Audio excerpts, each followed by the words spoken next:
வணக்கம் நண்பர்களே.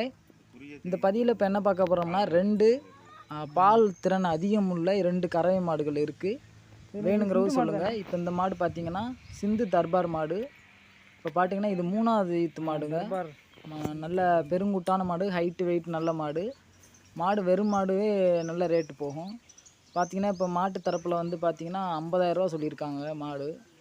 இதில் வந்து முன்பின் ஒரு 4,000 5,000 அனுசரித்து வாங்கலாம், குறைச்சி வாங்குறாந்தா. பார்த்தீங்கன்னா இது கண்டு போட்டு பார்த்தீங்கன்னா இன்றைக்கோட 9 நாள் ஆயிருக்கு. 9 நாள் காலையில் 7 லிட்டரும் சாயங்காலம் ஒரு 6 லிட்டரும் இருக்குங்க. இன்னும் ஒரு 10 நாள் ஆச்சுன்னா பால் ஒரு 9-8 லிட்டர் இருக்கும். இந்த கண்டு தான் பாருங்கள். கண்டு நல்லா அழகான கண்டு, காலங்கண்டு. ஆனால் பார்த்துக்குங்க. அடுத்து வந்து இன்னொரு மாடு பார்த்தீங்கன்னா இது ஒரிஜினல் வந்து ஜெர்சி மாடுங்க. இதுவும் பார்த்தா நல்லா ஹைட்டு வெயிட்டான மாடு. கொஞ்சம் இது இல்லாமல் கொஞ்சம் கிறக்கமாக கிடக்கு. இது பார்த்திங்கன்னா பால் வந்து அதிக திறன் கொண்டது. எல்லாமே விசாரிக்கல சொன்னாங்க.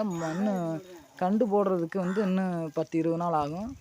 பல்லு பார்த்திங்கன்னா இந்த இளம்பல்லு தான், இன்னும் அந்தளவுக்கு இதாகலை. 2வது ஈத்து மாடு தான். இன்னும் ஒரு 15 நாள்லேருந்து 20 நாளில் கண்டு போடுன்னு சொல்லியிருக்காங்க. தலையீத்தில் பார்த்திங்கன்னா 7 லிட்ரு சாயங்காலமும் காலையில் 8 லிட்டரும் கொடுக்குன்னு சொல்லியிருக்காங்க. இப்போ இந்த ஈத்தில் எப்படி 9-8 குறையாமல் இருக்குன்னு சொல்லியிருக்காங்க. பார்த்தீங்கன்னா இன்னும் வந்து மடு இன்னும் இறங்கலை, பை இன்னும் இறங்கலை. இன்னும் ஒரு 10 நாளில் மடு பை இறங்குன்னு சொல்லியிருக்காங்க. இப்போ இந்த மாட்டோட விற்பனை விலை என்னென்னு பார்த்தீங்கன்னா 50,000 சொல்லியிருக்காங்க. வேணும்னா இந்த மாடும் கொஞ்சம் அனுசரித்து ஒரு 5 ரூபா குறைச்சி வாங்கலாம். வேணுங்கிறத சொல்லுங்கள். இதுக்கு முன்னாடி ஒரு மாடு போட்டிருந்தோம், ஒரு விற்பனை இருக்குன்னு. அந்த மாடு நேற்றே பார்த்தீங்கன்னா 26,000 சேல் ஆகி வாங்கிட்டு போயிட்டாங்க. இப்போ இந்த மாடு 2-3 நாளில் எப்படின்னு கேட்டிருக்காங்க, எப்படியும் சேல் ஆயிரும். வேணுங்கிறவங்க உடனடியாக கால் பண்ணுங்கள். உங்களுக்கு இந்த மாடு வந்து குறைஞ்ச ரேட்டில் உங்களுக்கு வாங்கி தரேன். ஓகே ஃப்ரெண்ட்ஸ், பிடிச்சிருந்தால் லைக் பண்ணுங்கள், சப்ஸ்கிரைப் பண்ணுங்கள். வணக்கம் நண்பர்களே.